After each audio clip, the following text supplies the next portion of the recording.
In this video, we'll be going over the yield calibration procedure for a 70 Series STS John Deere Combine. Start out on your run screen on the command center, and you'll push the button above the diagnostic icon twice to get to your calibrations page. You'll highlight the drop-down menu and select yield. Select the next button. There, it's going to give you the option to manually update your calibration factor, or the next button to start an automatic calibration. Hit the next button. It's going to tell you to make sure grain tank is empty prior to starting. We'll do next.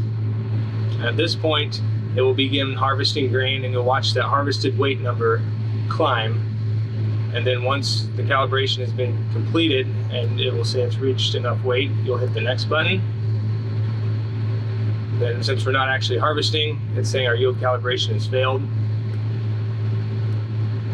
But in which case, you would be able to go in and then compare the scale weight right here to what you actually harvested. So you would select this and enter in your weight that you actually got out of the combine, and then it would give you your corrected calibration factor number.